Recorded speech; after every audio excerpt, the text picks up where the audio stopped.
రైతు ఈ రొయ్యల పెంపకంలో బయోసెక్యూరిటీ అనేది చాలా ముఖ్యమైన అంశము.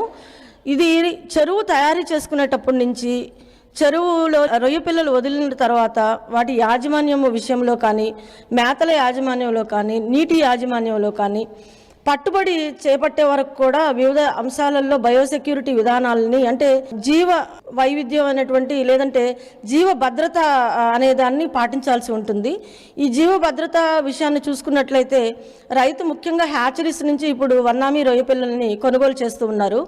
ఈ రొయ్య పిల్లల్లో ఏంటంటే మనకు తల్లి రొయ్య ఆరోగ్యంగా ఉంటే పిల్ల రొయ్య కూడా ఆరోగ్యంగా ఉంటుంది. ఈ తల్లి రొయ్యల్లో ఎటువంటి వ్యాధులు ఉన్నట్లయితే అది పిల్ల రొయ్యలకు సోకే అవకాశం ఉంది. కాబట్టి ముఖ్యంగా కొనుగోలు చేసేటప్పుడు ఈ రైతులు వీటిని ల్యాబుల్లో పరీక్ష చేయించుకోవాల్సిన అవసరం ఉంది.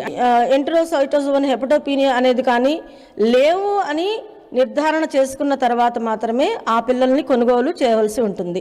తర్వాత ఇంకొక ముఖ్య విషయం ఏంటంటే ఈ విబ్రియో అనేది కూడా ఏమవుతుందంటే, విబ్రియో అనేది రొయ్యల చెరువుల్లో ఎప్పుడు కూడా సెలినిటీ ఉన్న చెరువుల్లో 3 నుంచి 15, 20 సెలినిటీలు ఉన్నటువంటి చెరువుల్లో విబ్రియోసిస్ అనేది సర్వసాధారణంగా ఉంటుంది.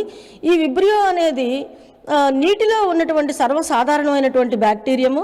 ఎప్పుడైతే రొయ్యల పెంపకంలో యాజమాన్య పద్ధతుల్లో లోటు అనేది సంభవిస్తుందో అటువంటప్పుడు ఈ విబ్రియో బ్యాక్టీరియా బాగా పెరిగిపోయి దాన్ని రొయ్యల్లో జబ్బుని కలిగించేటటువంటి స్థాయికి పెరిగిపోవడం వల్ల ఈ విషయంలో కూడా విబ్రియోసిస్ వల్ల రైతులు చాలా నష్టపోతున్నారు. అర్ధాంతరంగా కూడా కల్చర్ ముగించి పట్టువేయాల్సినటువంటి పరిస్థితి వస్తుంది. తర్వాత ఇప్పుడు ముఖ్యంగా చూసుకున్నట్లయితే వైట్ ఫీకల్ అనేది కానీ వైట్ గట్ అని 2 రకాలుగా పిలుస్తూ ఉంటాము.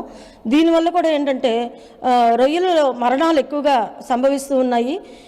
వీటికి కారణాలను మనం పరిశీలించుకున్నట్లయితే ఈ కొంచెం తక్కువ సెలినిటీలు, మనకు 0 సెలినిటీల్లో కూడా మనకంటే తీపి నీటిలో కూడా ఈ రొయ్యల్ని పెంపకం చేస్తూ ఉన్నారు.